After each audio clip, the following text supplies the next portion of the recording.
Bueno, buenas tardes a todos. Les doy la bienvenida en nombre del Club Bonvivir. Mi nombre es Alejandro Iglesias. Ya nos hemos visto en algunas otras ediciones de los talleres de Bonvivir, o al menos ustedes me tuvieron que ver a mí. Hoy vamos a hacer un taller diferente a lo que acostumbramos, ya que tenemos invitado a un enólogo, por decirlo de algún modo, pero no de los que conocen habitualmente, sino que nos va a acompañar Joaquín Hidalgo, quien está también en pantalla, y a quien vamos a presentar nuevamente en unos minutos, ya que la fecha oficial de inicio era a las 19 horas, pero siendo que algunos ya se están conectando, empezamos a hablar al respecto del seminario. Y bueno, como bien decía la convocatoria, en este seminario vamos a abordar lo que habitualmente conocemos como los mitos del vino, y en realidad lo que resume es, de algún modo, las preguntas más habituales que nosotros recibimos siempre, ya sea en las degustaciones con socios, cuando terminamos los seminarios o los talleres, y que son muchas veces esas preguntas que la gente le da un poco de pudor hacer en público y que nos la mandan por mail o nos las hacen personalmente en algún rincón cuando termina alguna degustación. Buenas tardes a todos los que empezaron a saludar por el chat. Entiendan que voy a tratar de no prestarle tanta atención, sino me voy a distraer bastante. Pero bueno, se están sumando, veo, y vamos a hacer el juego de siempre. O sea, cuéntenos, más que saludar, cuéntenos de dónde se van conectando. Acá ya tenemos gente desde Neuquén, esos deben ser lectores de Joaquín de alguna manera. ¿Verdad? Saludos para bueno, de Buenos Aires, de Villa del Parque, desde Salta, Citibel, vecinos de Citibel, San Martín de los Andes, bien, bien, bueno, variado. Va a venir la audiencia del día de hoy. Claudia Bastía dice que es lectora. ¿Viste ahí? Muy bueno. Saludos, Claudia. Bien. Bueno, la verdad que hoy la dinámica, o sea, a diferencia, como decía al principio, no vamos a tener presentación, no vamos a tener nada tan académico, sino que creo que es una charla más distendida. Por eso es que elegimos a Joaquín, para que nos dé un poco o sea, del tono con el que a él le gusta explicar las cosas, que van a notar que es bastante divertido, y poder hablar, insisto, de todos estos mitos que generalmente son esas preguntas que siempre nos quedan en el tintero, y que rara vez nos animamos a levantar la mano y preguntarlas en público. Son todas válidas y son las mismas preguntas que todos tuvimos alguna vez cuando nos iniciamos en el mundo del vino, así que por eso esta vez tomamos la posta nosotros y hemos hecho un largo listado de todas esas preguntas que siempre quedan en el chat, o bien... Algunas no me sé la respuesta, agenden de antemano. Bueno, ahí vamos a ver qué haremos, pasaremos a otro tema, qué sé yo. No estudié, profesor, será la respuesta. Estudié, pero no me acuerdo, decía uno. Exacto. Pero bueno, la idea es que podamos abordarlas de manera simpática, por poner una palabra, y no tan académica, y que todos puedan tener una respuesta la próxima vez que en una reunión de amigos o en una reunión familiar se empieza a divagar alrededor de las botellas de vino, y siempre surgen estas dudas y preguntas. Son las 19, así que nos vamos acercando a la hora de inicio. Tengo algún machete acá también para algunos avisos parroquiales, como siempre, para hacerle a todos los socios y que estén atentos en todo momento, no solamente al taller del día de hoy, sino también a los mails y que reciben vía newsletter, y que vayan visitando la tienda online como recomendamos siempre. Por ahí hay un micrófono habilitado, que vamos a ver si lo podemos detectar para silenciarlo.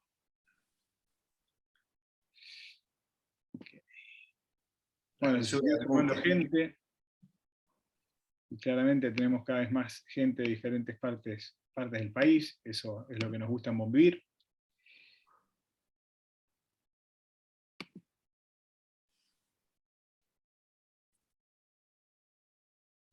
Bien. somos una 8. Sí, ya somos 48 personas, así que vamos a dar casi un inicio oficial, un arranque oficial del seminario. Para los que se fueron sumando, o sea, entre los últimos que se sumaron, repito, mi nombre es Alejandro Iglesias, soy uno de los sommeliers de Club Bon Vivir. Ya me han visto en alguna otra oportunidad en seminarios anteriores, en talleres anteriores.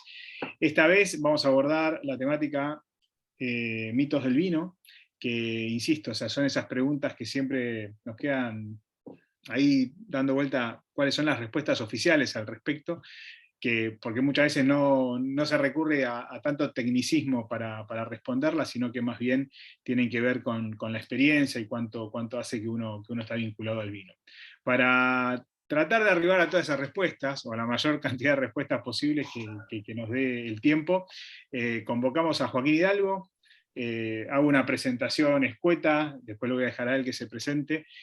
Joaquín es enólogo, escritor de vinos, periodista, está vinculado al mundo de al mundo de la vitivinicultura casi desde que nació, ya que es mendocino, aunque no se le va a notar casi.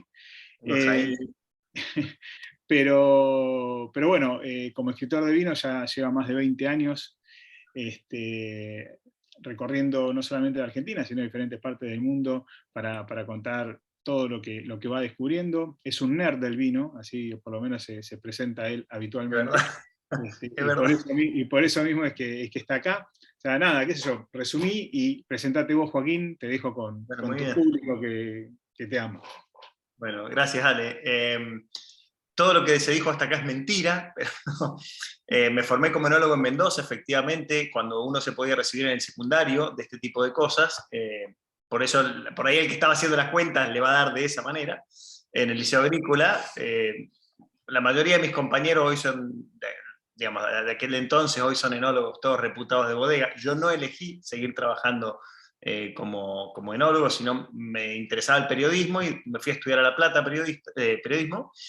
Y después me vine a Buenos Aires a laburar, y nada, con el tiempo fui inventando maneras de decir el mundo del vino, y algunas funcionaron, otras no. Por supuesto voy a hablar bien de las que funcionaron, de las que no, voy a hacer un silencio piadoso.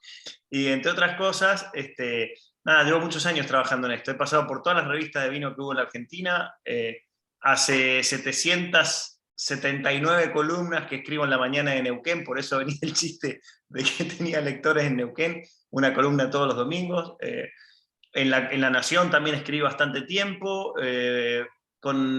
Digamos, del 2013 armamos un sitio que se llama Vinómanos, que dirigimos junto con Ale algunas cosas ahí. Y te diría yo, groseramente hablando, del año 2019 a la fecha, soy crítico de vinos, lo cual es un trabajo que no le recomiendo a nadie.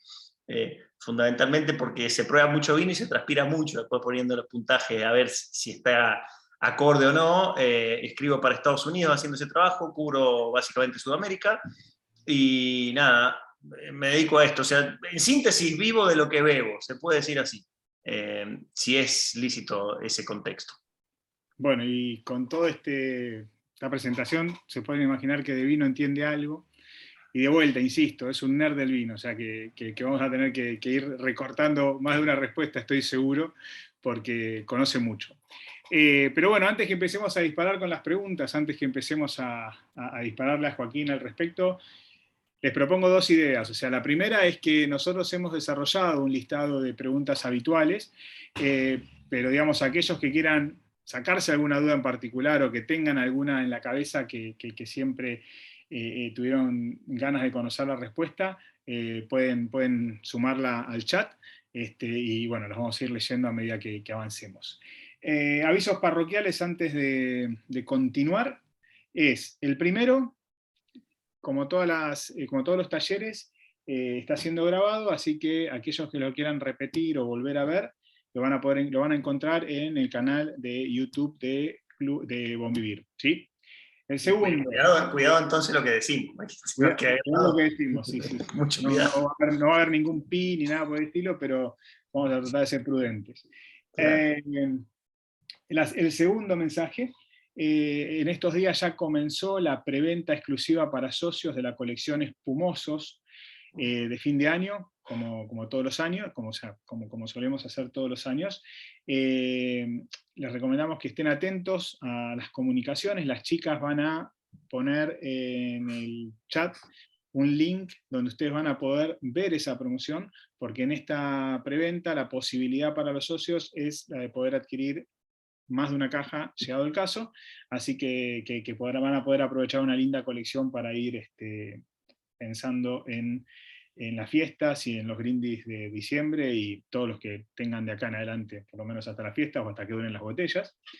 Y el último, que después lo vamos a repetir, es recuerden que cuando terminamos los talleres, o a medida que vamos terminando el taller, se comparte otro link, que es el de la encuesta de la presentación, y entre los que la respondan, como siempre, se van a sortear 6 cajas por 3 botellas cada una, así que bueno, creo que es un premio más que interesante para responder. Yo puedo participar, ¿me puedo preguntar? Yo alguna voy a responder, digamos. Podríamos participar, nos podrían dejar participar a nosotros también. Pero bueno, vamos a comenzar con estas preguntas, con estos mitos, derribando mitos sobre el vino, que insisto, o sea, nos van a ver que en muchos casos son esas preguntas que siempre tenemos en la cabeza y a veces nos falta o no nos animamos a dar una respuesta categórica.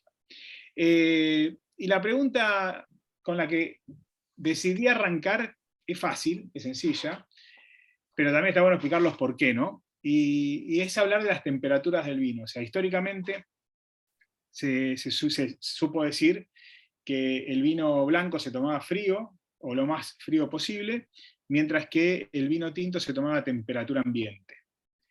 ¿Qué tenemos para decir de eso, Joaquín? Que hay algo bastante cierto y que al mismo tiempo hay zonas muy grises en ese ámbito. Hay una razón técnica detrás de todo este biribiri de la temperatura.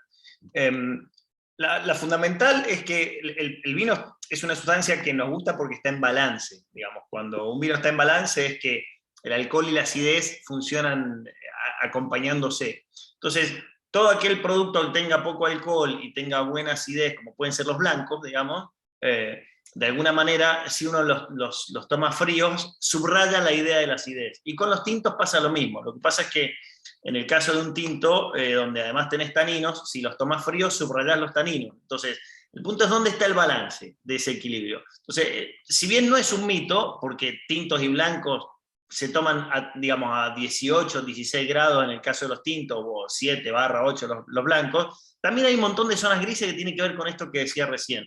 Por ejemplo, un Pinot Noir, que es una variedad tinta, si uno la toma a 12 grados, porque es lo más parecido a un blanco, funciona perfectamente. Y si uno toma un Chardonnay con madera y buen cuerpo, y lo toma también alrededor de 12, 13 grados, funciona muy bien.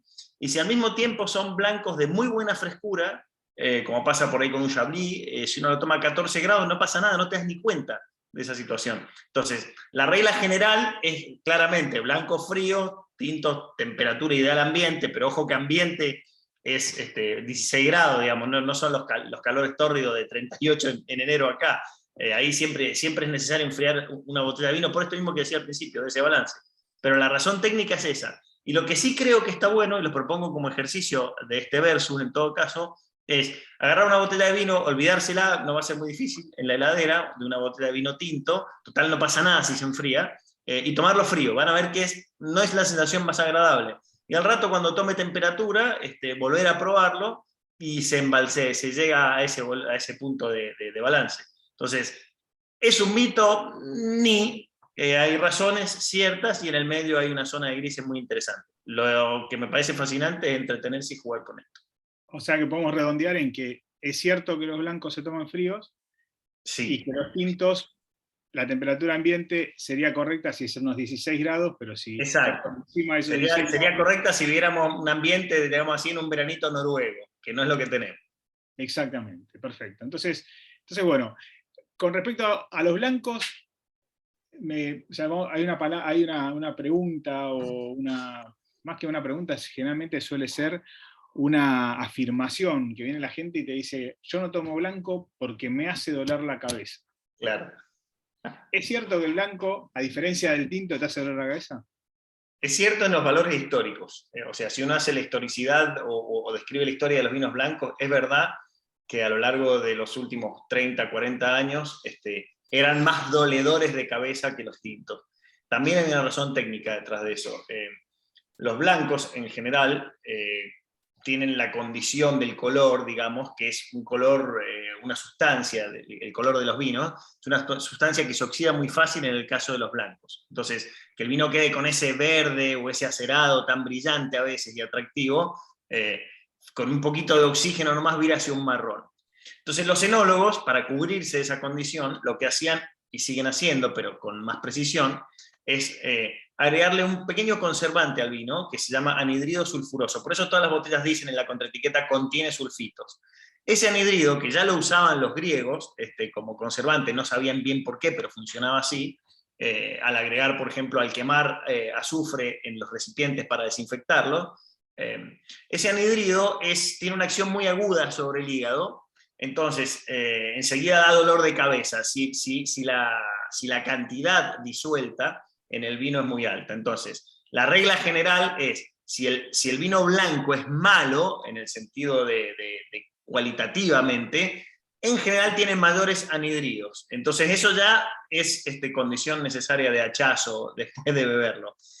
Aumenta esa dosis cuando son vinos dulces. A mayor dulzor del vino, mayor tiene que ser esa dosis. Entonces, quien sea delicado de alguna manera a la hora de beber los vinos y sepa que tiende a tener dolor de cabeza, estas condiciones son las que debería tratar de evitar.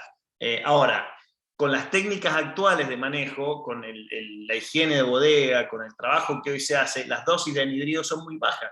Entonces, en la historia de los vinos blancos se comportaban como les ha quedado el mote, y actualmente cualquier vino blanco bueno que uno encuentra en el mercado está muy, muy por debajo de los rangos permitidos por la ley de este anhidrido. Entonces, no deberían ser doledores de cabeza, pero bueno, también tiene que pasar otros 40 años o 20 para sacarse el mote de encima. Por lo pronto eso todavía está puesto en la calle. Con los tintos pasa menos porque el tinto tiene otras sustancias, tiene más alcohol, tiene tanino, que lo protegen, entonces las dosis posibles de anhidrido son menores, y al mismo tiempo la parte libre, que es la que ataca al hígado, está menos suelta, llamémoslo así, menos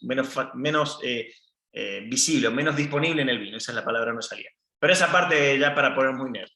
Por eso, pero digamos, entonces hoy, digamos, no, digamos, tendríamos que estar ante un vino de muy, muy, muy, muy baja calidad. Sí, baja estofa. Esos vinos que aparte uno ve que no sé, que no huelen bien, por ejemplo, que no son atractivos. Vinos difíciles, tratemos de evitar, es mi consejo natural. Acá preguntan si eso se puede revertir si se toma agua. Entiendo que no justamente. Bueno, es que ahí ya empezamos, ahí empezamos a tallar en otro problema, que es que el dolor de cabeza no se debe al anhidrido, sino fundamentalmente a la deshidratación que causa el alcohol. Esa es la resaca, perdóname que te lo diga así, pero el vino blanco no es más resaquero que ningún otro. El problema es que si uno definitivamente escabia además, y ahí venía la ecuación, el alcohol, vieron que en la pandemia nos poníamos alcohol en todos lados, no es porque el alcohol es sanitizante per se, es porque el alcohol es una sustancia higroscópica, o sea, absorbe agua, y cuando absorbe agua mata cualquier cosa, esa es la realidad. Entonces, cuando uno toma alcohol, también te deshidrata el alcohol, o sea, básicamente te quita la tonicidad del agua en el cuerpo, básicamente te saca agua del cuerpo. O sea, cuando vos tomaste bastante alcohol a la noche, que no es lo que le recomendamos al público en general, insisto, no intenten esto en casa, pero al mismo tiempo no tomaron agua y con seguridad al día siguiente te levantás con dolor de cabeza, pero es por deshidratación fundamentalmente. O sea, ahí el cuerpo funciona mal, pero bueno, tomando agua se soluciona. Ahora, ¿soluciona eso el problema de los blancos y el anhidrido? No, no lo soluciona. También hay un grupo minoritario de consumidores que son alérgicos a las histaminas de las levaduras, pero el pobre tipo está condenado a no tomar vino, ni blanco, ni tinto, ni azul, ni ningún color. La persona que es alérgica a las histaminas de la levadura y desarrolla dolores de cabeza muy rápidamente. Entonces, pero cualquiera que llegó a los 40 años tomando vino, digo 40 porque estoy en ese rango, sabe que si es alérgico o no a las histaminas. O si le da dolor de cabeza a todos los vinos, ya es hora de retirarse de la situación. Totalmente. Bueno, yo tengo un amigo que siempre dice que la 10ª copa de vino le hace doler la cabeza, Claro, exactamente. pasa directamente a la número 11. Claro. Pero bueno, ese es otro tema. Che, y ahora que estamos así, en esa sintonía de vinos vistos con mejores ojos, como pueden ser los tintos, a veces los blancos un poco con más recelo. ¿Qué pasa con los rosados? Que históricamente se escucha o se supo decir que que eran vinitos en el mundo de los vinos de calidad, no del todo asentados como vino. Yo siento que el pobre rosado sufre un problema de identidad en el mercado, digamos. Sobre todo en el mercado argentino, que somos camiseteros. ¿Te gusta el blanco? Sí, soy tomador de blanco. ¿Te gusta el tinto? Sí, soy tomador de tinto. Pero ¿y en el medio qué hay? Digamos, hay un montón de cosas. La realidad es esa. Y el rosado sufre ese bullying o esa discriminación, digamos, a priori. Pero también es cierto que los rosados que se elaboraron hasta la década del 90, fines del 90, eran subproductos de la elaboración de los tintos. Se hacía una técnica de sangrado que se llama, que es, al momento de elaborar un vino tinto, hay una proporción estable, más o menos, entre la cantidad de agua que tiene una uva y la cantidad de piel que tiene esa uva, que si uno le retiraba una parte de líquido, concentraba la parte sólida versus la de líquido, no sé si me expliqué bien, pero creo que sí, hasta acá, esa parte que yo retiraba se llamaba sangría, básicamente. Y con eso elaboraban vinos de poco color, más tipo claretes. Esos rosados no tienen la expresión que tienen los rosados que estamos tomando hoy. Hoy en Argentina se elaboran rosados, llamémoslo así, de inspiración más provenzal, provenzal de Francia, ¿no? La Provence, claro. Y justamente esos rosados están elaborados como rosados y con variedades que naturalmente desarrollan esa condición aromática en ese espectro. Hay notas de guinda, de buena frescura, y ese estilo de rosado son alucinantes, y son hermosos vinos de media estación, o de aperitivos, o vinos terraceros, digamos, o vinos cuando no sabes qué tomar, es perfecto tomar rosado. Y imaginen que en Francia los rosados la mayoría se venden en botella Magnum, porque fundamentalmente está claro que la medida para 2 personas es una botella Magnum. Ahora, en Argentina eso es una tendencia de los últimos 10 años y ahora está eclosionando. Si uno va hoy a la góndola de vinos y se va a encontrar con muchos rosados de ese color tipo piel de bebé o ese más color cebolla por ahí, o cobre, que son muy lindos vinos. Y eso sí, son vinos alucinantes, pero bueno, dentro de la historia que tiene un producto como los vinos rosados, es verdad que no tenían la mejor reputación en tiempo pasado. Pero bueno, hoy creo que vivimos un buen momento rosado. Recién hacías mención, justamente estamos hablando recién. Uy, yo te perdí, no sé si estás todavía al aire. Ahí. Capaz que te muteaste. No sé, se muteó solo, pero bueno. No, la pregunta era acerca de que estábamos hablando de las alergias que podía tener el vino o los problemas que podían generar algunas personas. Una de las preguntas que estaban poniendo recién en el chat es si hay algunos componentes del vino que pueden dar alergia. Vos recién mencionabas el caso de los histamínicos de las levaduras. Las histaminas de levaduras. Sí, exacto. Pero bueno, es rarísimo, ojo, estamos hablando de casos muy raros. A perder, yo no sé si se escucha o no, la verdad yo no lo sé. Sí, A vos te perdí. Yo te escucho. Ah, perfecto, listo. Entonces yo sigo, aunque no te escuche, yo sigo. Es lo que me dijeron en la televisión una vez. Decía, es raro, son casos muy singulares de alergias. El vino es un producto natural, o sea, tenés que ser alérgico muy bruto a muchas cosas, digamos. Ahora, en general es un grupo muy reducido de gente que tiene esa alergia y es gente que lo sabe, porque en general el alérgico a las histaminas es alérgico a todas ellas. Entonces, claro, cualquier producto no solo las del vino. Claro. Entonces, es una rareza, no es que digo, no es como los celíacos que hoy se estudian bien y se conoce y se diagnostica bien, algo que no se conoce a la fecha. Es una rareza, sí, y hay muy pocas condiciones dentro de eso, porque fundamentalmente los causan las levaduras. Ahora, si uno sabe que es muy alérgico y se ha dado cuenta que el vino no le hace del todo bien cuando lo bebe, y ahí hay un índice hipotético, pero la realidad es que productos que se aplican al vino son todos inocuos. Los productos con los cuales se trabaja, qué sé yo, desde bentonitas o lo que sea, en general son todos inocuos. Y digo, son Ahora, productos que se usan en la elaboración, no como agregados, sino, no sé, para manejar un proceso, como limpiar el vino, no más que eso. ahora, recién mencionabas que como producto natural el vino, digamos, es sano, ¿sí? Sí, Y digamos, siempre se aborda mucho acerca de el vino y la salud, ¿no? sí. Primero, ¿qué pasa con el vino y la dieta, si queremos? ¿El vino engorda? Porque tengo gente amiga que te dice, no tomo vino, pero después lo ves tomando 3 tubos de cerveza. Sí. Pareciera que la A ver, cerveza no engorda y el vino sí. claro, yo lo que creo es que, a ver, de movida que engorda siempre es uno, eso no tengo ninguna duda.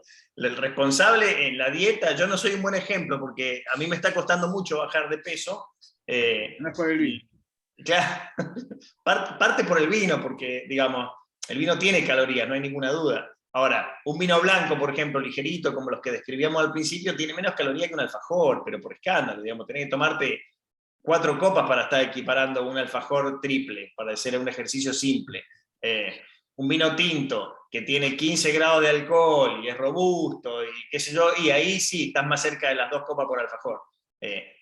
Pero la realidad es que estamos hablando de copas. Cuando uno se sienta a comer y te comiste, no sé, medio tren de costilla y además le clavaste todo lo que estaba arriba de la mesa con 2 tubos de vino, y ahí sí, claramente no estamos hablando de esto. No estás a dieta, por lo menos. Pero desde el punto de vista de las calorías, el componente más calórico que tiene el vino es justamente el alcohol, que es un alimento también. Entonces, ahí es donde uno debería regular. Y respecto a tus amigos con la cerveza, lo que termina pasando es un poco eso. En general la cerveza, como tiene 5 grados de alcohol versus el vino que tiene unos 12/14, según el vino que estemos probando, claramente en la composición daría la sensación que el vino es más calórico, pero la realidad es que también nunca nadie pasa digamos, de tomar solamente un vaso de cerveza, o sea, la cantidad también es una condición importante. Amén Claro, o de que sea, hay una bueno, relación, hay otra sustancia.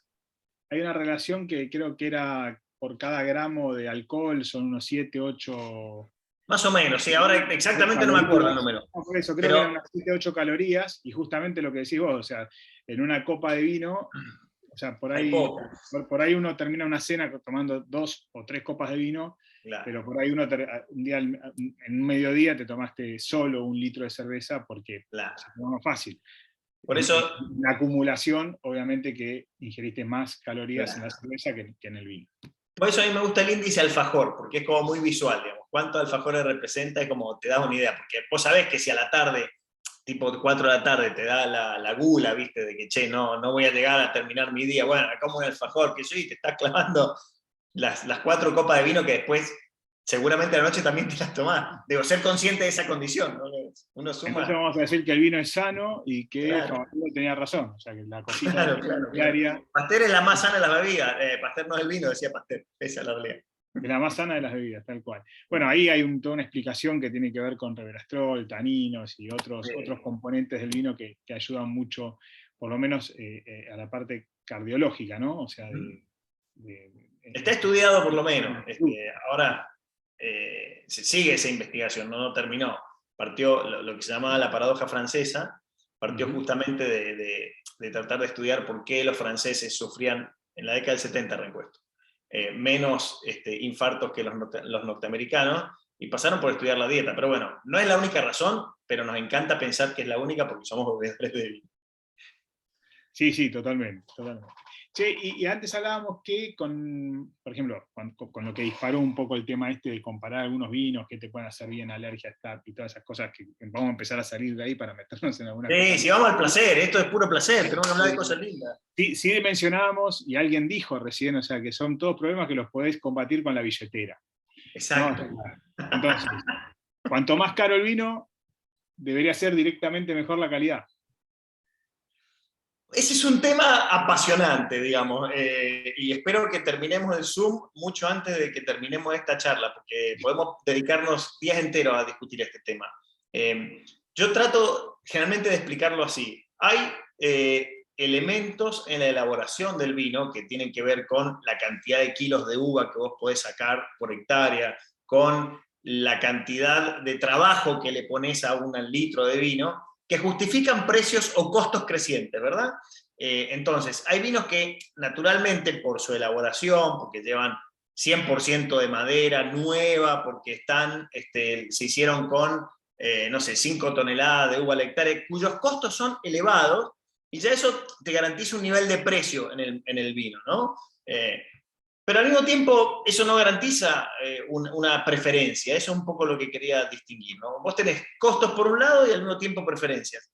Y por otro lado, del punto de vista cualitativo, un vino que por ahí cuesta menos es igual de cualitativo en el sentido de ausencia de defectos que uno que cuesta más dinero. Esa ecuación, al mismo tiempo, si uno la traslada al mercado, tiene rangos posibles. Entonces, si uno va a la góndola de los vinos básicos, esos que cuando vas al supermercado empezás a mirar para abajo, ¿no? Porque no ocupan la parte de arriba de los escaparates, y ahí realmente lo que uno encuentra es que por cada peso que invierte, vamos a hablar en términos reales, por cada 100 pesos que invierte hoy, la diferencia es notable, cualitativa, porque ahí sí empezás a notar que en la medida que escalás en precio, empezás a percibir mejores condiciones o más amplitud cualitativa del vino. No sé, partiste un vino simple y pusiste 300 pesos más o 500 pesos más y ya tenés madera, y tenés sabor, y además hay fruta,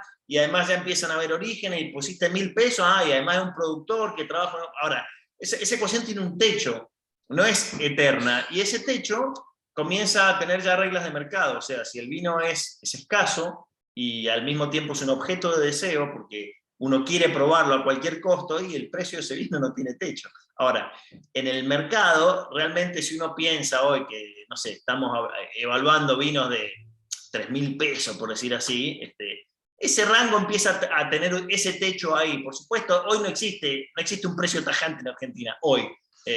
Tener una sola línea sería muy difícil de trazar, pero a partir de ahí, lo que uno empieza a beber no son mejores vinos porque ponga plata. Empezás a beber singularidades, empezás a beber deseos, empezás a beber otra cantidad de cosas. Y ese techo está puesto ahí. Entonces, claramente, en rangos asequibles de vino, a mayor dinero, uno bebe mejores cosas. Ahora, después hay un rango en donde se emparejan. Y catando a ciegas, ahora hablo como crítico, a veces te llevas enormísimas sorpresas de vinos que son recontra caros, y el vino más barato de la bodega es más rico. Es notable. A veces pasa en muchas bodegas, y esto es una manera, creo yo, de evaluar productores, esto es opinión mía, que si uno le prueba todos los vinos a una bodega, son muy buenos los de la base y los del medio, porque ahí está puesto el corazón del negocio, y después arriba, con el mismo vino, le pusieron madera y creen que es mejor. Y falla eso. Entonces, la ecuación no siempre funciona. Un buen productor es el que tiene un hilo conductor en todos los vinos y en todos los precios es bueno. Y eso no pasa con todos los productores de vino. Entonces, sí, es verdad, se cumple el mito en los rangos de abajo de la góndola y hasta el medio. A partir de la góndola para arriba ya uno paga otras cosas, y el precio no necesariamente está atado a una mejor percepción personal de lo que está pasando. Pero bueno, si a uno le dicen, che, este vino es escasísimo, es el único que hay en el mercado, ¿lo querés probar? Sí, bueno, vale un huevo, por poner un ejercicio, y si lo querés pagar, lo pagás. ¿Qué sé yo? La discusión es tuya, pasa por otro lado. Y recién mencionaste la madera. Sí. ¿Un gran vino o los mejores vinos tienen que tener madera? Qué buena pregunta. Mira, yo creo que no. Pero yo vengo por ahí de otra escuela en términos de... Que no tienen que tener madera, o que no necesariamente tienen que tener madera. No necesariamente. Y al mismo tiempo, esto es una opinión nuevamente personal. En general, a los consumidores, cuando empezamos a beber vino, nos encanta la madera porque la reconocemos. Cuando vos catás un vino, te sirven un vino en un restaurante y haces el ejercicio, que voy a oler el vino, y decís, che, qué rico, huelo a madera, es porque todos hemos pasado alguna vez por una carpintería, todos sabemos el aroma que tienen las maderas en general, pero nadie tiene la menor idea cuál es el aroma del casís. Entonces, desde el punto de vista gustativo de un consumidor, lo primero que reconocemos es la madera, la premiamos, porque al mismo tiempo le da cuerpo, le da volumen al vino, le da untuosidad, le da textura. Pero una vez que empezaste a tomar muchos vinos con madera, también te das cuenta que la madera, cuando se resalta, empareja mucho las condiciones del vino. Entonces, es un juego estético, como cualquier cosa en la vida. Cuando uno arranca por una punta de algo y empezás a coparte, las primeras impresiones son todas notables y es lo que te enchufa y te motiva a hacerlo. Ahora, una vez que te metes en el mundo del vino, la madera pasa a ser un segmento menor. Entonces, ¿es necesario? No en todos los casos. bien utilizada, que es cuando no se nota, cuando no es tema, es justamente algunos vinos los hace extraordinarios. Y acá viene una última vueltita de rosca, y es que la madera no es para darle gusto al vino en el fondo, el gusto es una consecuencia. La madera sirve para estabilizar al vino hacia la longevidad. Cuando se pone el vino en la madera, suceden una serie de reacciones entre el color del vino y los taninos, que hacen que el color y el tanino pasen a ser durables. Si no, se caen, se precipitan, porque están ahí como en suspensión. Si eso sucede, y sucede bien, y además el sabor es positivo, y la madera es claramente un atributo extraordinario. Ahora, si la madera domina todo el proceso, le deja gusto leñoso, y te lo hace longevo, va a ser horrible en 15 años, porque es horrible ahora, no hay ninguna duda. Entonces, no necesariamente la madera es un valor, por supuesto que bien usada lo es. Ahí metiste dos palabritas que justamente estaban, o dos temas que justamente estaban empezando a consultar. Uno, Sí. y sé que vos sos la persona indicada para definírselo a alguien y que lo entienda, ¿qué es específicamente el tanino? ¿Qué es el tanino?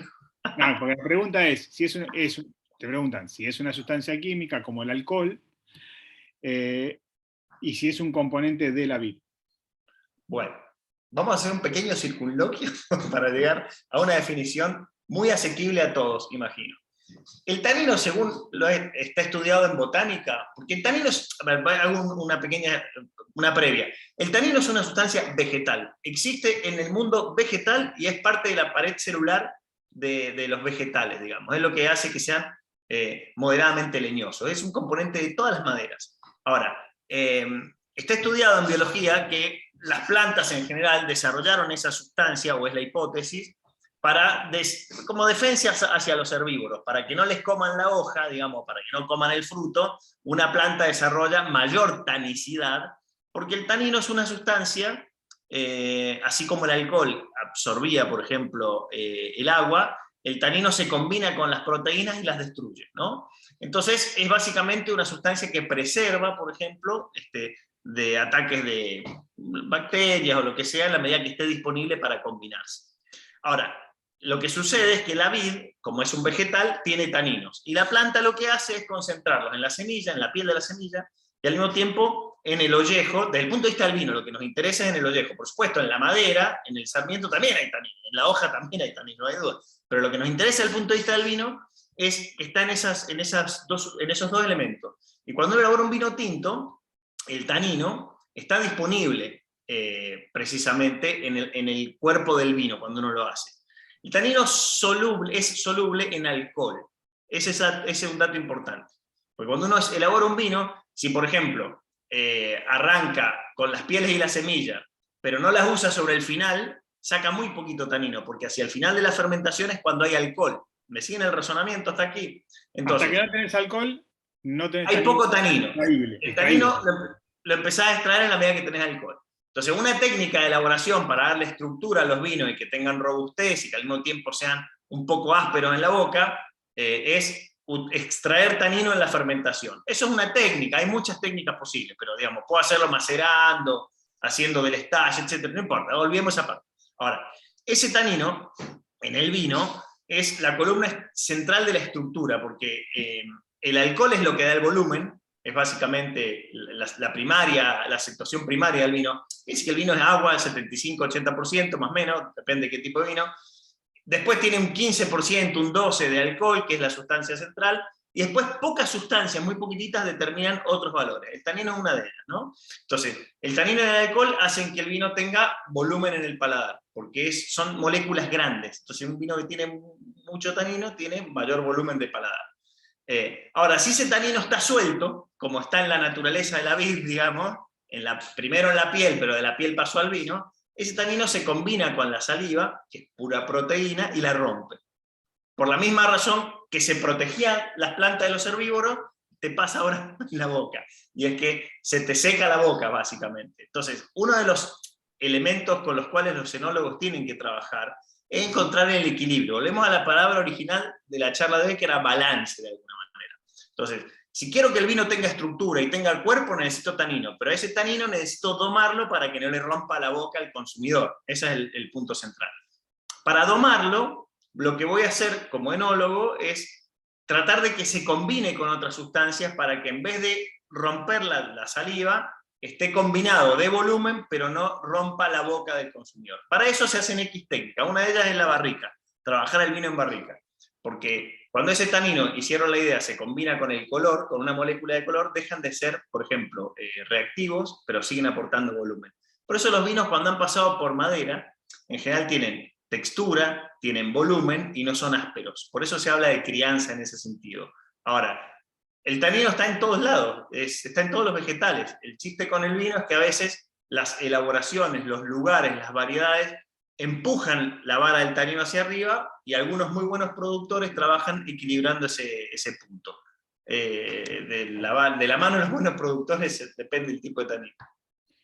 Acá alguien preguntaba, por ejemplo, ¿qué pasa cuando un vino es criado en tanques de concreto? O sea, si eso influye en la calidad. No, o sea, en definitiva puede estar muy bien criado en tanques de concreto y ser extraordinario, o puede ser muy bien criado en tanques de acero inoxidable y lo mismo. O sea, el recipiente no hace a la... Claro. Yo tiendo a pensar sino... que si hablamos de recipiente, es que el vino tiene pocas cosas para decir. Por supuesto, si después tenés que describir una técnica, está bueno saber que sí son en concreto, está bueno. Ahora, el concreto, digamos, es un recipiente como cualquier otro, no fermenta en distintas condiciones. Algunos son más oxigenables, otros menos, pero ese es el fine tuning, digamos, que maneja un enólogo.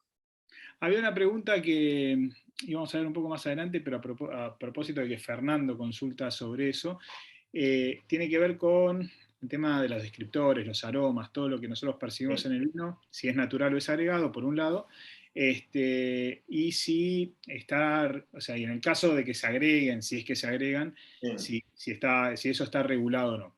Mirá, Acá... Diga, perdón. No, por favor, dale. No, iba a hacer una analogía dura, pero una analogía buena al fin. Si Fernando, que es el que hizo la pregunta, es terraplanista, por más que le explique esto, no va a llegar a la verdad de esta cuestión. Y la gracia es la siguiente: el vino se hace de uva, y la uva es una sustancia, digamos, porque es parte de la pregunta de él, digamos que el vino como tal es un producto que está legislado, o sea, está amparado por una ley y tiene que responder a determinados protocolos de elaboración. Arranco por la legislación y termino por la magia. La legislación impide agregarle sustancias aromáticas a los vinos. Si vos le agregás una sustancia aromática, lo desnaturalizás y deja de ser vino. Fin del cuento. Por eso decía, si sos terraplanista, por más que te lo digan, no lo vas a entender, porque estás convencido de que ahí hay una manipulación. ¿Cuáles son las sustancias que le pueden agregar sabor al vino? La madera, por ejemplo.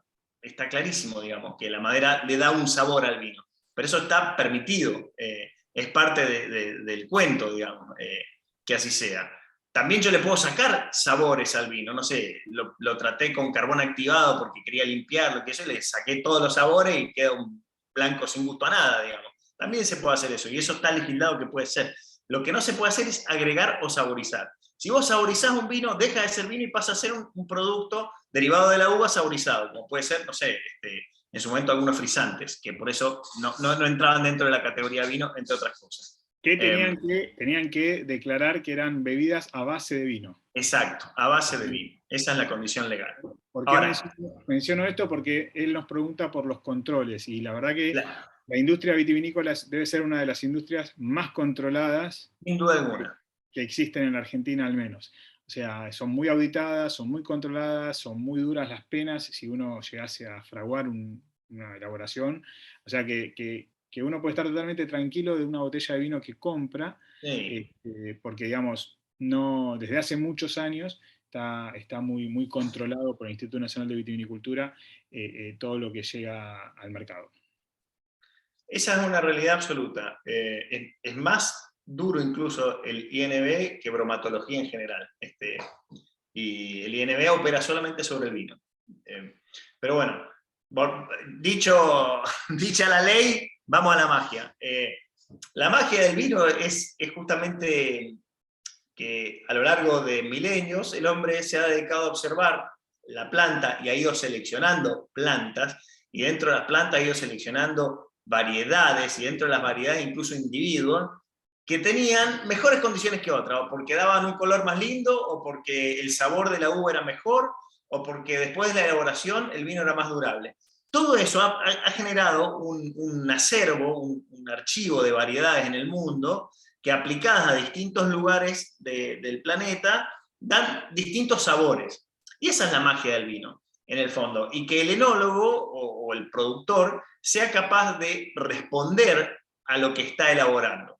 ¿Por qué digo esto? Porque hay técnicas que subrayan algunos caracteres en los vinos. Por ejemplo, si uno agarra una variedad poco aromática como la Gamay, que se utiliza en Francia para hacer el Beaujolais, pero usa una técnica de elaboración que se llama maceración carbónica, que sé que con esto estoy abriendo una puerta extraordinaria, una puerta que nos conduce a la nada, pero esa técnica, que es una manera de elaborar vino, hace que una variedad que no tenga sabor y que cueste extraerle color, tenga color y tenga sabor. Ahora, es una variedad que tiene vida breve, por eso los Beaujolais son vinos del año.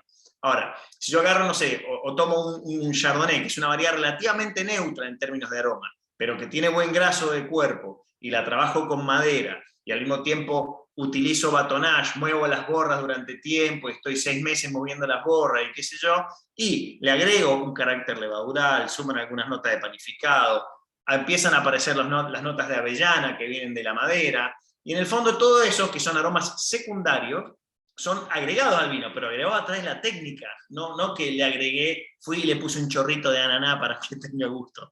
Ahora, la variedad tiene esos caracteres. Entonces, si uno agarra, por ejemplo, volvamos al mismo Chardonnay, lo cultivas en una zona muy fría, muy fría, como puede ser el Alto Valle de Uco, a 1500, 1600 metros, y ahí prácticamente no desarrolla aromas, lo que quedan son las notas cítricas, puede haber una nota de lima, muy rara vez llega al ananá, o a la pera, pero si vos ese mismo varietal lo cultivas a 1000 metros, donde las temperaturas son más elevadas, y vas a los rangos tropicales, entonces vas a estar por la piña, el ananá, una hortita de mango, si querés. Esa es la magia de la variedad, cómo vos la trabajás, dónde la trabajás y hacia dónde la llevás.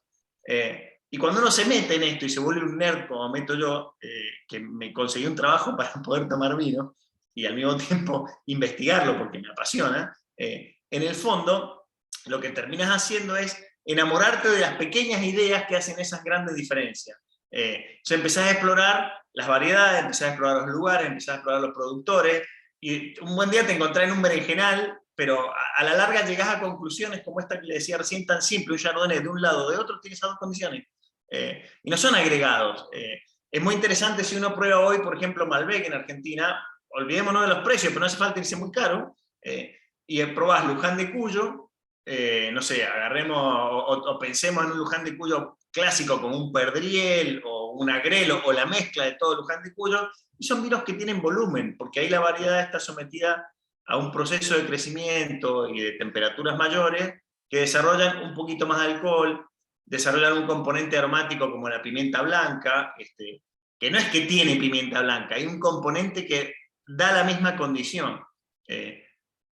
Y básicamente ciruela. Ahora, el mismo Malbec cultivado a 1450 metros, ya en el borde, en el límite de su capacidad, una zona muy fría, y es pura violeta. Y si está muy bien hecho, violeta a la flor, y si está muy bien hecho, se preside lavanda, por ejemplo. Además de hierbas, hay tomillos y otras cosas. Eso es maravilloso. Por supuesto. Pero, de vuelta, esto son todas reacciones naturales. Claro. La mano del el origen, los terruños y la elaboración. O sea, Hice una mención recién y lo aclaro ahora para que sea más simple todavía, porque me fui un poco por las ramas para variar, pero existen los aromas primarios, que son los que vienen de la uva y son todos los que inciden en función del terroir que estábamos diciendo recién. Después existen los aromas secundarios, que son los que adquiere durante la elaboración. Por ejemplo, la levadura, la madera que decíamos al comienzo de todo este speech. Y existen los mismos aromas que se llaman terciarios, son los que se desarrollan dentro de la botella una vez que el producto está tapado, una vez que el vino está tapado, porque en ausencia de oxígeno, que es lo que sucede dentro de la botella, todos los procesos químicos se revierten o arrancan hacia otra condición. Entonces, al cabo de 15, 20 años de un vino guardado en una botella, aparece el famoso bouquet, que son aromas que no estaban en ninguna de esas dos condiciones. Y esa es la manera en la cual se desarrollan los sabores en el vino. Por eso se guardan, entre otras cosas, los vinos, porque la manera de llegar a esos aromas raros, como, no sé, el champiñón en un vino, que no vienen de la naturalidad de la uva, aparecen con el tiempo. Entonces, bueno, si uno quiere probar sabores, Tiene que buscar distintos lugares, distintas variedades, distintos productores. Para eso sirve un club, por ejemplo, ya que estamos en la cata de Bon Vivir, en la charla de Bon Vivir, porque te ofrece esas condiciones, poder probar distintas cosas. Voy a retroceder un paso para ver si avanzamos 3, pero voy a responder 2 o 3 cositas que quedaron ahí colgadas. Carlos, recién estabas preguntando por el link del sorteo, lo vamos a compartir ahora en un rato, ese lo compartimos más sobre el final, que en realidad es el link de la encuesta. Los que respondan a la encuesta participan del sorteo. Preguntas que habían quedado ahí picando que me parecían interesantes. Alguien preguntaba si todos los vinos tienen levaduras, y la respuesta es que gracias a las levaduras tenemos vino. O sea, justamente el vino es el producto de la fermentación del jugo fresco de uva a expensas del trabajo que hacen las levaduras, que pueden ser de origen, son naturales las levaduras, pero pueden ser indígenas, que son propias del viñedo, de la recolección de la uva y demás, o bien pueden ser agregadas, que se habla de levaduras seleccionadas, que digamos, se eligen justamente aquellas levaduras que tienen un mejor comportamiento a determinadas condiciones o necesidades a la hora de la vinificación. Ese proceso deriva en la aparición del alcohol y el gas carbónico, ¿sí? Alguien preguntaba, digo esto porque alguien preguntaba cómo se le agregaba el alcohol al vino. Al vino no se le agrega el alcohol. No está prohibido, está recontra prohibido. De hecho está prohibido, pero es el delito mayor que se podría llegar a hacer en una vinificación. El vino es producto justamente de la fermentación. ¿Y cómo se controla la graduación alcohólica que el vino va a tener? Bueno, ese justamente es el trabajo de los ingenieros agrónomos que se toman durante todo el periodo de maduración y digamos, el crecimiento de las vides, de las uvas, para cosecharlas en el momento indicado, donde la concentración de todos los componentes que hay adentro de cada uvita, cada uno de los frutos, va a permitir que la fermentación termine en un nivel alcohólico deseado para el vino en cuestión. Hablamos de 11 grados a 14, 15 grados, como suelen ser los vinos que están en el mercado, ¿sí? Entonces, digamos, un poco la respuesta a esas 2 o 3 preguntas que quedan ahí es, digamos, habría que resolverlas con el taller que ya hicimos de elaboración del vino. Pero pueden ir a buscarlo justamente al canal de YouTube, que van a ver que varios enólogos nos explicaron al respecto. Acá alguien dice, excepto el Porto, siempre hay una excepción. El Porto no es que el Porto es un vino que se fortifica, es una operación en la que se elabora un vino hasta una determinada graduación alcohólica, se detiene esa fermentación y después se lo encabeza, se le agrega alcohol. También hay jugos de uva, que no fermentan y se les agrega alcohol, pero no son vino, ¿sí? O sea, claro, es decir, para que sea vino tiene que ser resultado de una fermentación natural, producto del trabajo de las levaduras sobre los azúcares de la fruta. Te meto un bocadito que me encanta, porque el tema del Porto me apasiona, y es buena la observación, porque en realidad hay que entender que el Porto nace como producto, el Porto es un vino portugués, digamos, de la zona del Douro, para describirlo rápidamente, y nace de una observación y de tratar de hacer que los vinos perdurasen y al mismo tiempo conservasen una condición que ya tenía. Una zona de mucho calor y de mucho sol, entonces naturalmente daba vinos de bastante grado alcohólico, pero algunos años, porque el clima es malo, no llegaban a esos grados, entonces esos vinos no eran durables, no tenían condición. Entonces en algún momento, hacia el siglo XVII, empezaron a experimentar, sobre todo los comerciantes ingleses de la zona, que si le agregaban un poco de alcohol al vino, a la fermentación, no al vino, a la fermentación, conseguían dejarle, primero frenar la fermentación, y al mismo tiempo dejarle X cantidad de azúcar sin fermentar al vino, y convertir un producto que, digamos, que era una golosina en el fondo, porque tenía azúcar, en una golosina de fuego, llamémoslo así, porque tenía 18 grados de alcohol o 17. Entonces esa magia conseguía que ese vino fuese durable en el tiempo, y al mismo tiempo conservara un dulzor que atenuaba esos 18 grados. Ahí se daba otro punto de balance extraordinario. Y así nace el Oporto, que es una bebida extraordinaria. La súper recomiendo. Primero, si tienen oportunidad de Portugal, de verdad, no se lo pierdan. y segundo, de probarlo, porque realmente es de otro cuño, otro universo gustativo. Exacto, justamente todo eso se hacía para que el vino subsista una vez que estaba dentro de la botella. Y acá sale, creo que la pregunta de ser una que escala en el top 3 del ranking de preguntas que siempre nos hacen, y es si el vino es verdad que cuanto más viejo es mejor. Bueno, Y la vamos a atar, para que la respuesta sea completa, es si todos los vinos se pueden guardar. está bien. Son dos preguntas en una, pero las dos conducen al mismo puerto. No todo vino más viejo es mejor, desde ya.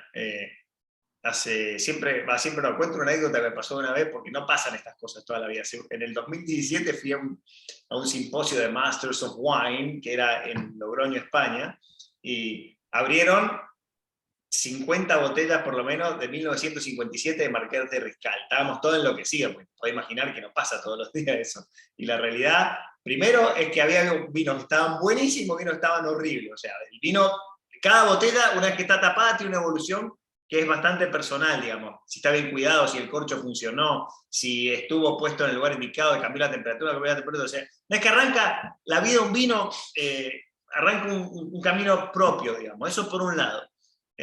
Por otro lado, no todos los vinos están preparados para ser guardados. Eso es otra condición. Entonces, si uno quiere beber, o si uno prepara un vino para que sea fresco, frutado y jovial, y lo guarda, y cuando lo tomes no vas a estar tomando ni frescura, ni jovialidad, ni nada. Todo eso se va a apagar en ese vino. Entonces, desde el punto de vista del estilo de ese vino, de cómo está elaborado y hacia dónde va, es ridículo guardarlo. Por supuesto que puede quedar guardado y lo probás dentro de 20 años, y es una rareza, digamos. Ahora, ¿valió la pena guardar ese vino? No, no valió la pena.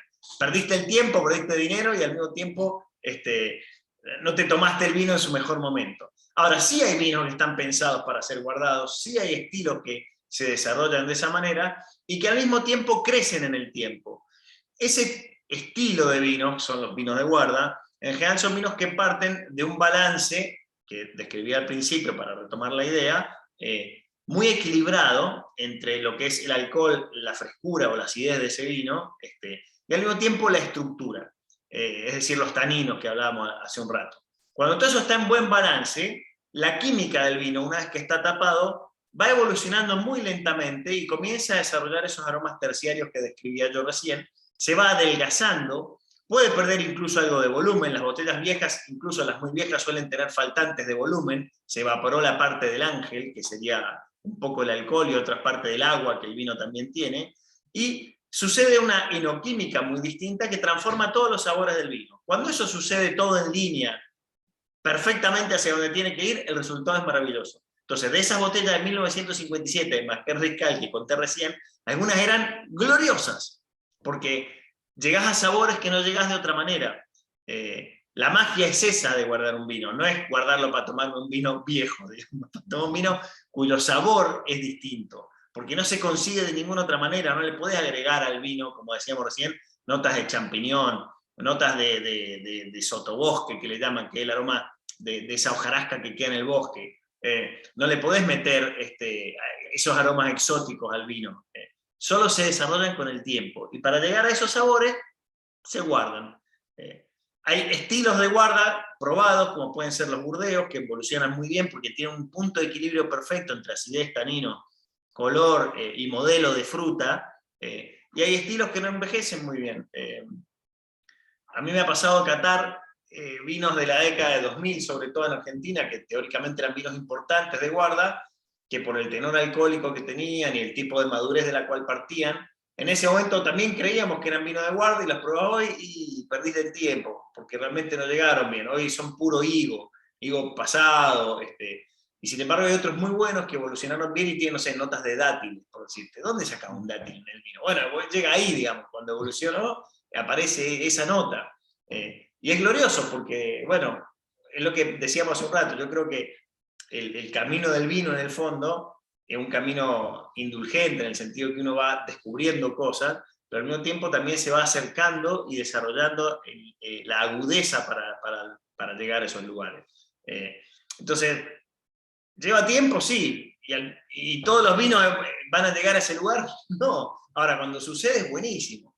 Y te puedo garantizar que digamos, en un ejercicio de 10 botellas viejas, y hay 7 que, bueno, si llegaron bien, y si no, no cambió nada. Ahora, hay 2 o 3 que realmente siempre garpan. ¿Todos Y los ahora, vinos se pueden guardar? No. ¿Todo el vino viejo es mejor? No. Esos son 2 mitos importantes. ¿y solo los tintos son los que se guardan? No necesariamente. Los blancos también evolucionan muy bien, pero son los menos. También esa es una realidad.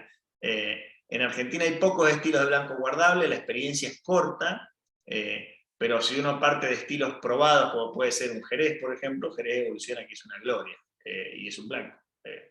Por Sí, sí, supuesto, con una también, técnica que va por otro lado. también puede ser los Chardonnay de la Borgoña, pueden ser También, los Riesling también. alemanes, digamos, son vinos que de hecho hoy comprar un Riesling seco alemán Bueno, de claro, el Riesling es buena la observación. Weihenstephan o algo así, y descorcharlo joven es una locura, o sea, son vinos que se tienen que tomar con 15 o 20 años de botella, Por lo menos, por lo menos. y es cuando mejor mejor se expresan. Pero esa experiencia en Argentina es corta. En el mundo, sí, hay mayores experiencias. Lo que mencionaba recién de la Borgoña, particularmente, Chablis envejece bastante bien también, pero todo lo que es el mundo del Riesling, digamos, de los vinos alemanes, o incluso los vinos dulces como, no sé, los Sauternes para Francia, los Tokay en Hungría, son vinos que evolucionan de una manera extraordinariamente bien. Sí, cuanto más viejo, incluso mejor en ese caso. Pero Porque digamos, son vinos que nacen con todas las nacen pensados para esa las vida. facultades para la guarda. Y un vino que muy pocas veces se menciona, que también tiene una crianza, o un potencial de guarda extraordinario, son los espumosos. Sí. ¿Sí? O sea, el mundo de los espumosos, digamos, ofrece potencial de guarda enorme. Cuanto más, ahí sí, digamos, a veces cuanto más caros o cuanto más importantes son, más posibilidades hay, pero básicamente porque son vinos que pasan mucho tiempo antes de llegar al mercado. Entonces, digamos, todo ese proceso de envejecimiento o crianza o sea, es parte de lo que uno compra, o sea, ya Claro. entonces uno adquiere esos vinos que ya están de alguna manera evolucionados. Ahora, cuando nosotros tenemos estas botellas, habitual, o sea, también hay algo que vemos o que hacemos. Yo me pongo en el lugar como que el que pregunta, pero bueno, a veces también, soy el que realmente lo hace, que necesitamos abrirlos antes. O sea, y te dicen, hay botellas que incluso dicen abrirlo 1 hora antes, 2 horas antes. Alguna vez acá había un productor salteño que decía, hay que abrirlo de un día para el otro. O Por sea, ejemplo. ¿qué pasa cuando un vino se abre con tanta anticipación? ¿O qué se busca?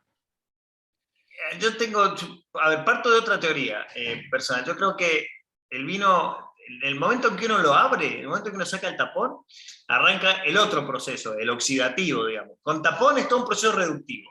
Esto es química pura, pero no lo vamos a explicar, no vamos a meter ese detalle ahora. En el momento en que uno saca el tapón, comienza a operar el oxígeno, empiezan a aparecer las sustancias aromáticas, empiezan a volatilizarse, los alcoholes, etcétera, etcétera, etcétera. Ahora, todo ese proceso para algunos vinos le lleva mucho tiempo, sobre todo los más viejos, o los que han pasado mucho tiempo encerrados con muy poco oxígeno, o nada en realidad. Y después están los vinos más jóvenes, más nuevos, que se expresan muy rápido. Entonces, no existe un tiempo determinado. Existen técnicas que aceleran el proceso o no. Si vos agarrás un vino y lo metés en un decanter rápidamente y lo oxigenás, y todo el proceso de apertura suave que tiene, y lo violentás básicamente. No está ni mal ni bien, o sea, si vos tenés que servir 15 a 20 personas con el mismo vino y estábamos todos esperando que se abra, no se puede, digamos, no tiene sentido. O sea, ahí técnicamente funciona muy bien. Ahora, si vos abrís un vino y lo esperás y ves cómo crece, y qué sé yo, necesitas 2 cosas, fundamentalmente una paciencia enorme, mucho tiempo, que es la segunda sustancia que necesitas, pero en la misma condición es un proceso de aprendizaje alucinante, está buenísimo.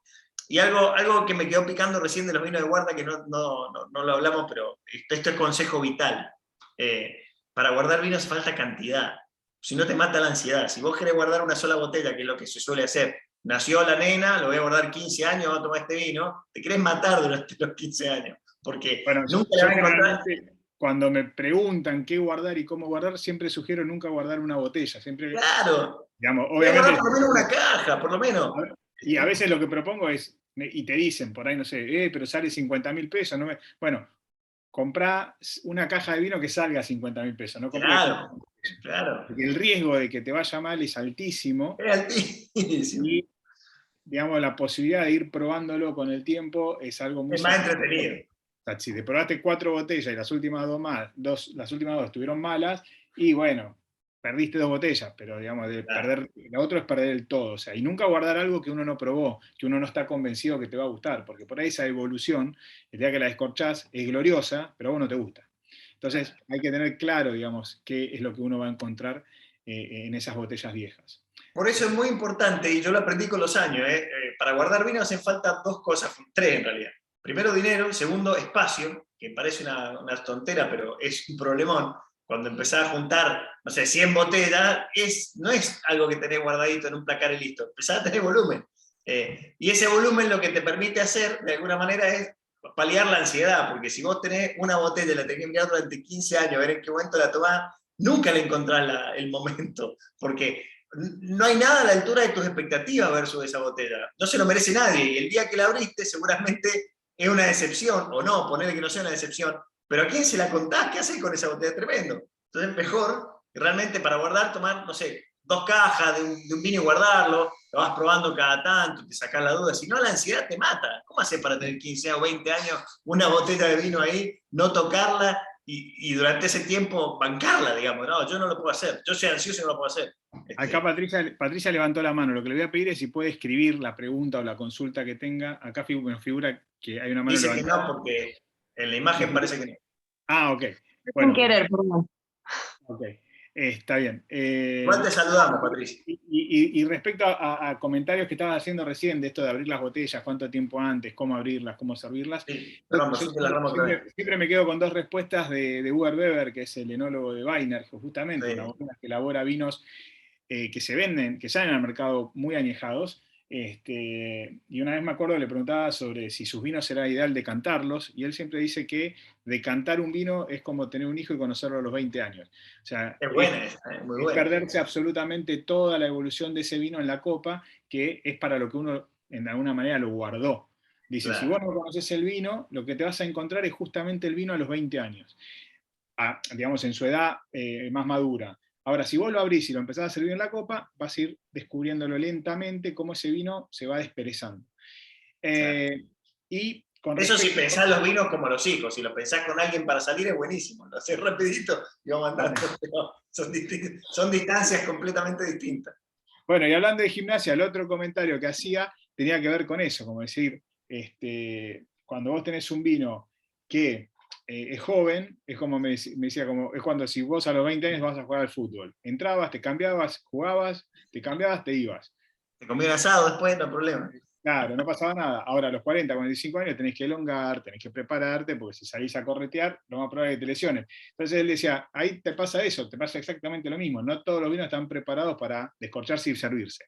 Entonces hay que ser, ahí digamos ya, uno cuando habla de vinos viejos, vinos añejos y demás, uno también ahí hay que empezar a sumar el tema de la experiencia y del conocimiento. O sea, ninguna persona que no sepa de vinos o que no conozca o no se interiorice al menos un poco en el mundo del vino va a estar guardando botella de vino, porque digamos, tampoco cualquiera que le gustan los relojes, así como así se va a ir y se va a comprar un reloj de $2 millones porque no va a saber qué está comprando, digamos. O sea, es como que ya ahí uno amerita, necesita de conocimiento para poder aprovechar eso. Tenemos 27.000 preguntas, está bueno, pero no sé si vamos a poder contestar todo. Sumo una reflexión a la que dijiste vos recién, porque creo que iba bien encaminada hacia el corazón del consumidor.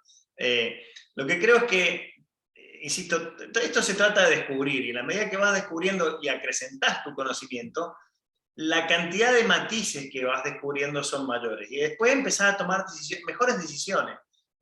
Al principio sos pura ansiedad con el vino, todo te parece extraordinario, buenísimo, pero después también pasa que tenés un periodo de aburrimiento, después te copás otra vez. Pero insisto, todo el bagaje que uno va haciendo, que en el fondo es la biografía de uno con las botellas, hace que al momento después de tomar decisiones o entender, también uno tenga menos ansiedad de alguna manera. Abriste una botella vieja, no está tan buena, bueno, la esperamos un rato, no pasa nada, pero eso te lo da el rodaje. Y la gracia de eso es que se trata siempre de tomar botella, está bueno, yo creo que está bueno. Creo que es una linda actividad.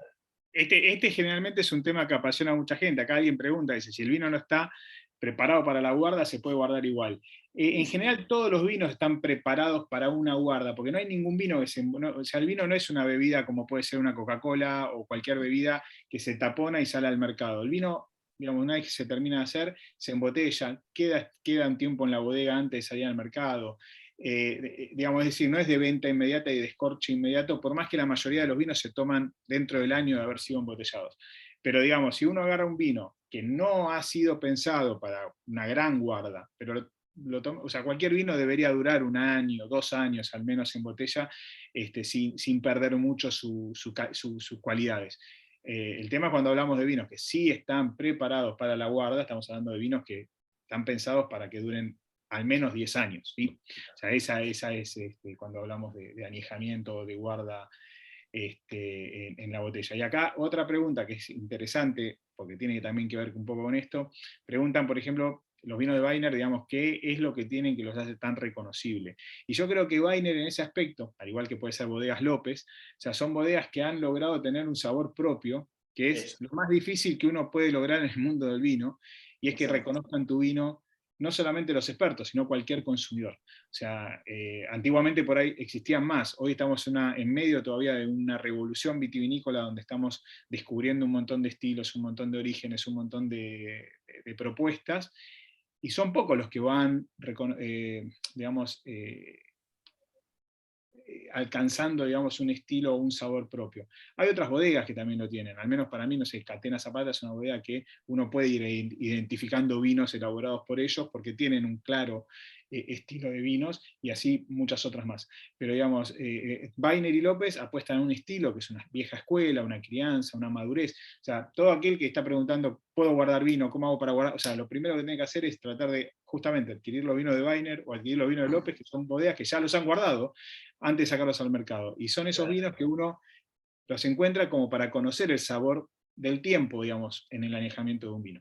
Si esos vinos te gustan, a partir de eso empezá a preocuparte por guardar vinos. O sea, Claro. pero digamos, si lo que te gusta es el impacto frutal, la voluptuosidad por ahí de algunos otros vinos de estética más moderna, y bueno, el ejercicio No por lo guarda menos bien. vale la pena para no perder el tiempo. Claro, exactamente, no guarda bien.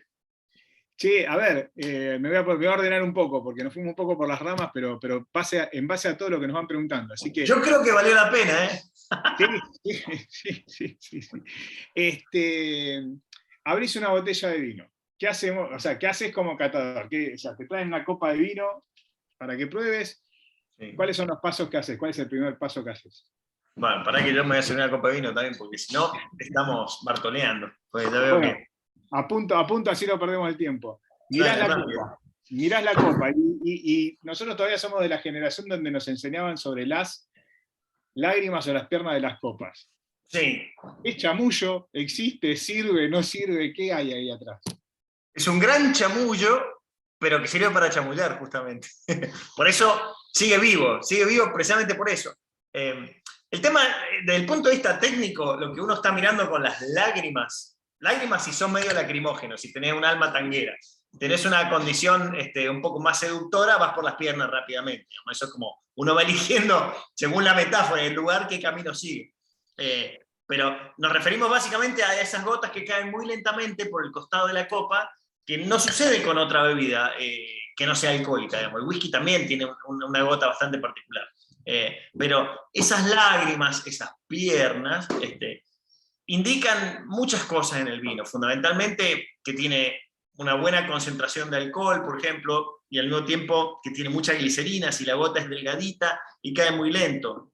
La glicerina es dulce, entonces uno puede hipotetizar que va a ser un vino de dulzor, de riqueza de paladar. Ahora, todo eso se sabe en la boca, digamos, es mucho más simple probar el vino, sí, tiene riqueza de paladar, sí, tiene alcohol, es dulce, es amargo. Entonces, la realidad es que sirve, te da un índice, pero la boca es mucho más fiel de lo que estás diciendo que lo que estás hipotetizando por las copas, por las lágrimas. Habría que haber llorado mares para saber qué tan importantes son esas lágrimas versus lo que la boca te dice en un segundo.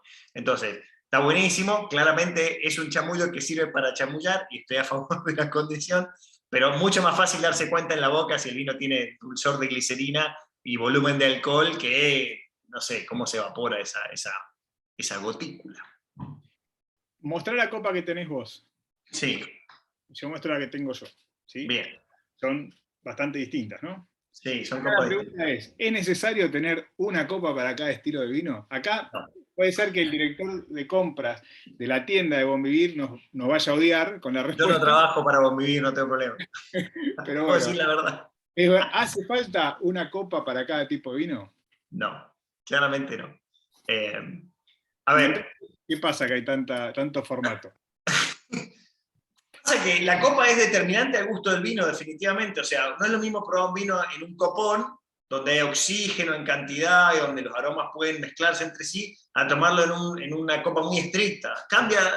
Realmente cambia la sensación. O si probás un vino que tiene, por ejemplo, una boca muy ancha la copa, y hace que fundamentalmente el vino entre a la boca de otra manera. Entonces, la ergonometría de la copa cambia la condición gustativa, la escala del cáliz cambia la capacidad de resonar o no en aromas, de hacerlos más marcados, menos marcados. Y por supuesto, como decía hace un rato, en la medida que uno va jugando con el vino, cambiar la copa es un divertimento, no hay ninguna duda. Ahora, ¿es excluyente que tengas que tener un juego de copa para cada estilo de vino? No, la verdad es que no. Ahora, ¿te puede dar el gusto? Y qué sé yo, no te voy a discutir. Las tenés en el quincho, jugás un día con una, jugás con otra, a favor, digamos. Ahora, no hace falta eso. Y desde el punto de vista inverso, si uno está catando vino, lo mejor es hacerlo siempre en la misma copa, porque despejás la posibilidad de que la copa interceda a favor o en contra de un vino, digamos.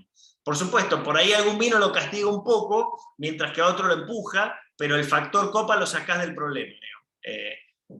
Exacto, Después, es un divertimento. a la hora de catar y evaluar calidad de vinos, hay que trabajar siempre con una misma copa. Sí, claro, eso es Hay así. una copa de cata especial, estandarizada, etcétera, etcétera, que ha sido desarrollada porque sería la copa que, digamos, sería la copa más neutra en el sentido de que no va a favorecer ningún estilo ni va a perjudicar ningún estilo. Entonces lo único que uno va a percibir es el vino en sí mismo. Pero si no, después, cuando uno empieza a catar como profesional, idealmente, o sea, no idealmente, tiene la obligación de usar siempre una copa en un Exacto, mismo slide, porque si no, si vas cambiando copas, lógicamente las copas van a afectar, porque afectan la percepción sin del vino. duda. A mí, como experiencia, y hablando un poco lo que decíamos antes, el espacio que uno tiene que tener para guardar botella de vino, el espacio que uno tiene que tener para guardar copas. O sea, cuando uno empieza a El juntar cuidado que tenés que tener. o sea, y son frágiles, hay que tener cuidado, etcétera, hay que después lavarlas, hay que esperar que no se rompan. De las 6 se te rompe una, ya está, sonaste, dejás de tener el juego. O sea, digamos, tiene todos esos matices Tenés también que el hecho empezar a invitar menos amigos a partir de ese punto. tantos juegos Un de copas, problemón. y después tenés que tener copas para cuando vienen los amigos que no las cuidan. O sea, es un tema de las copas que es fascinante porque a los que trabajamos en esto y nos gusta disfrutar de vino, vamos a tener copas diferentes. Pero, digamos, mi sugerencia general siempre es que al menos tengas dos estilos de copa. Una copa para espumosos, ¿sí? O sea, que puede ser la típica copa tulipa larga, o bien una copa como la que tiene Joaquín, por ejemplo, a mí me gusta tomar los espumosos en ese tipo de copas, que digamos es un copón, pero no es el copón enorme de vino tinto que habitualmente vemos, y después algún tipo de copón más grande para los vinos tintos más importantes y demás, porque se expresan mucho mejor. Si no tenés posibilidad de comprar los dos o tres estilos de copa que estábamos mencionando, ir al copón, a un copón medio, donde el vino tinto se expresa bien, que generalmente es lo que más bebemos. En el momento de tomar vino blanco lo que haces es servir menos, o sea, porque digamos, si servís la medida que servís para un vino tinto, lo que te va a pasar es que va a perder temperatura la mitad del vino antes que lo termines de tomar. Entonces Volvemos vas a a la primera pregunta. que sería, ahora me olvidé. No, primera pregunta es la temperatura de servicio, por eso, volvemos a la Bueno, primera pregunta. por eso. O sea, el tema es que uno sirve un vino tinto, porque el vino tinto, si va subiendo la temperatura en la copa, no se va a calentar como para no tomarse. Ahora, un vino blanco puede perder la temperatura y empezar a darnos matices que no nos gustan en un vino, ser demasiado ácido, ser demasiado intenso, y lo mismo pasaría con un espumoso. Es decir, en un copón, uno si va a servir espumoso, empezar a servir de a poco, preferible servir más veces y no correr el riesgo de que el vino pierda la temperatura estando en la copa. Siendo las 8:15, vamos a seguir redondeando, o sea, vamos a Bueno, ir probando el discutiendo calabaza. alguna pregunta que quede ahí dando vuelta de las que nos gustaba hacer. Ahora sí, recuerdo los tres avisos parroquiales con los que habíamos comenzado, y es que pueden volver a ver el taller en el canal de YouTube, donde vamos a subirlo ya a partir de mañana, al igual que todos los talleres anteriores. Recuerden que las chicas estuvieron compartiendo y van a compartir nuevamente el link para que ustedes tengan acceso a la preventa de la próxima colección de espumosos de Bonvivir. Esta preventa es para reservar las cajas y la posibilidad de reservar las cajas que uno quiera. O sea, no es como en otras oportunidades que se tenía acceso a una sola colección, sino se puede reservar más de una. Así que aprovechen a mirarla, vean cuáles son las etiquetas. Es una colección muy, muy linda y muy interesante para tener, digamos, en el último tramo del año. Y recuerden que también van a compartirnos el link de la encuesta de qué les pareció este taller. O sea, van a tener que ustedes evaluar a Joaquín, así como él evalúa vinos, ustedes van a evaluar a Joaquín. Todas buenas, por favor, todas buenas. Y entre los que participen de esta evaluación, se va a hacer el sorteo de las 6 cajas por 3 botellas para el ganador. A ver, de todo lo que tengo acá, que estoy leyendo, ¿no? Hay momentos que no me da tiempo a leer todo, tan muy interesante lo que venimos hablando. Esta es buenísima. ¿Cuánto importa el culito de la botella el índice de calidad del vino?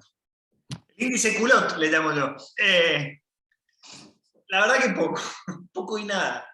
Esto es como... básicamente estamos hablando de la estética de la botella. Cuando hablamos del culot es el agujerito que tiene al final en la base, que sirve para servirlo, es para ser parte de un biribiri magnífico, pero no tiene ninguna incidencia en el sabor del vino. La realidad es que son botellas más caras y en general se usan para vinos más caros. Entonces hay una coincidencia entre un vino de precio con un vino que tenga una botella con culot, fundamentalmente porque para un vino barato no hay manera de pagarlo. Entonces, es índice, y es muy indirecto, digamos, de calidad, es un índice indirecto, pero también es como las lágrimas del vino, sirve para chamullar muy bien. Siempre se puede arrancar una conversación por el culot y ver dónde termina, eso es que hay que ver, es un buen inicio. Sí, a ver, a mí me acuerdo cuando comenzaba en el mundo del vino, siempre había alguno que decía, no, pero mirá, el culot de la botella, mirá el vino que te estoy sirviendo, y bueno, a la larga nos enteramos que era más cuestiones industrializadas, de la industria del vidrio que cualquier otra cosa. Ahora, un detalle que no es menor, y lo sumo porque viene a condición de lo que estamos diciendo, las botellas en realidad sí tienen razón de ser en su forma respecto del estilo de vino. Estas botellas que son Burdeos, este no es un buen ejemplo porque es un vino específico, blanco, pero digamos, las botellas Burdeos, que son las que tienen estos hombros, sirven precisamente para que al servir la borra no llegue al vino, porque los vinos Burdeos tendían a tener borra. Ahora, las otras, las que no tienen hombros, que son las tipo Borgoña, justamente, como son estilos de vino que tienden a no tener borras, no necesitaban esos hombros. Entonces es un índice posible de estilo, pero tiene que ver con los usos de las botellas, digamos. Pero el culot no tiene nada que ver. Perfecto. ¿Y el corcho? ¿O el tapón? El corcho bien, gracias. ¿Qué pasa? ¿Qué pasa con los tapones? Tengo una máxima respecto al corcho, y es que si uno habla mucho del corcho, el vino no es bueno, porque realmente no debería ser tema de conversación, en el fondo. El corcho tiene una única tarea. Es que el vino llegue bien. Básica, pero es una única tarea. Una vez que salió el vino de la botella, si el vino está en condiciones, si está sano, si está expresivo, etcétera, etcétera, gracias por los servicios. Y al carajo el corcho, ¿no? Pero... Ahora, sí sucede, y hay un debate, o hubo un debate grande, respecto del corcho natural y otros usos alternativos, sea reconstituidos a la moderna, como pasan con los tapones Diam, o sintéticos, que tienen condiciones distintas, digamos. Ahora, todos los tapones son reutilizables en el sentido de que tienen circuito de reciclado. Sí, corcho natural, corcho sintético son todos reciclables. Lo que cambia en cada uno de ellos es la cantidad que permite cada uno de interacción entre el vino y la atmósfera y el aire que lo rodea. Está medido eso, entonces, los tapones técnicos como Diam o Nomalcork, que es otra marca que anda dando vuelta, garantizan que a lo largo de X cantidad de tiempo hubo un intercambio entre el oxígeno de la atmósfera y el vino, que hace que, por ejemplo, no se cierre el vino, sino que garantice cierta cualidad aromática en el tiempo. Ahora, ¿el consumidor lo sabe? No tiene la menor idea. lo que garantiza eso es que al momento de descorchar la botella está más o menos como el enólogo lo quiere. Y al mismo tiempo, un tapón natural no garantiza esa condición, pero qué lindo que descorcharlo, digamos. Entonces, al momento de elegirlo, qué sé yo, si el corcho es tema es porque algo pasó con el vino, si no, no es tema. Y es buenísimo que no sea tema. No debería serlo. Hace Pero tiempo bueno, atrás, si se habla del corcho, pasa eso. hace tiempo atrás, cuando empezaban a aparecer los primeros tapones técnicos, sintéticos, o como se los llama en la industria, la gente le generaba pánico, ¿no? Sacaban la cápsula y veían un tapón naranja, uno amarillo, uno verde, o sea, porque comercialmente hasta son simpáticos, porque uno puede tunear la botella, digamos, como para hacer todavía más branding. Ahora, a mí siempre me quedó como conclusión es que o sea, las bodegas y el enólogo, a lo largo de todo el año hace un esfuerzo tan grande para elaborar una botella de vino, que si le puso ese tapón es porque es el tapón indicado para que ese vino llegue a la mejor condición posible al mercado. O sea, no va digamos, en el último, justamente en el último contacto que él tiene con la botella. El reaseguro máximo. Entonces, digamos, y de hecho, cuando hay problemas con los corchos, los primeros damnificados son las bodegas, porque, digamos, el consumidor termina teniendo una percepción mala de un productor, cuando en realidad el problema pudo haber sido el tapón. Entonces, eso hizo que durante muchos años hayan desarrollado todos estos tapones que son cada vez más perfectos y que, digamos, minimizan casi a cero el riesgo de malograrse el vino una vez que está dentro de la botella. Y rompemos todo con la pregunta bizarra. ¿Se le pone hielo al vino? Y si está caliente, sí, qué sé yo. A ver, yo creo que es más grave tomar un vino caliente que un vino diluido. Por supuesto, hay vinos buenísimos que no tenés ganas de diluirlo, entonces ponelo en la heladera un rato, no mueves con eso. No pasa nada si lo pones en la heladera. A mí me ha pasado a veces, y esto lo puedo contar de croto nomás, de que se te calienta un vino porque, no sé, estuviste hueveando, charlaste mucho, y a mí, que no me gusta tomar el vino caliente, voy y pongo la copa en la heladera. Porque no da, qué sé yo, ya se sirvió todo. Pongo mi copita en la heladera y eso se enfría rápido. ¿Se le puede poner hielo? Sí, desde ya. Pero un buen vino se licúa, la verdad es esa. Que se licúe no es grave, pero bueno, cambian las condiciones, los balances que decíamos al principio. Y después hay vinos que definitivamente mejoran con soda. Y hay vinos que mejoran con vino, con hielo. Y al mismo tiempo creo que hay vinos que arruinan la soda. Pero no vamos a hablar de eso. Eso para otro día.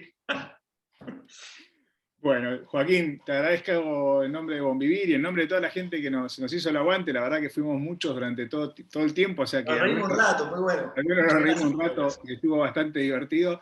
Te agradezco mucho por tu tiempo. Te dejo seguir con tus cosas. Creo que por la cantidad... Me voy a mi casa ahora, pero siento todo, me voy a mi casa. Yo iba a decir que estabas en tu cava subterránea de estoy en la oficina todavía, estoy en la oficina, así que voy a mi casa. Ok, pero bueno, quedaron un montón de preguntas sin responder, o sea que generan mucho interés todos este tipo de ping-pong, y creo que te van a llamar seguramente para otra. Volveré y seré cangato, decía. Claro, volverás. Así que te agradezco enormemente en nombre de Bonvivir y en nombre de todos los... Bueno, gracias en todo caso por la convocatoria, gracias a la audiencia, se copó, me enganché yo también con las preguntas y los temas, así que gracias por estar ahí y por la invitación. Será hasta la próxima. Dale, Joaquín, gracias. Y para todos los que están todavía del otro lado, salud, cierto, que te hicimos abrir. Nos vemos. Chao, chao. Y para todos los que siguen ahí, recuerden que ahora le van a compartir el link para la encuesta de satisfacción, que nos cuenten qué les pareció el seminario, el taller, y entre los que respondan se va a hacer el sorteo. Seguramente vieron también lo de la preventa de los espumosos, y recuerden que pueden volver a disfrutar, si es que les pareció divertido especie de stand-up que hicimos con Joaquín, en el canal de YouTube de Bonvivir. Sin olvidarme nada, creo, espero que lo hayan disfrutado, nos vemos la próxima. Alejandro Iglesias, mi nombre, y bueno, muchas gracias por habernos acompañado. Adiós.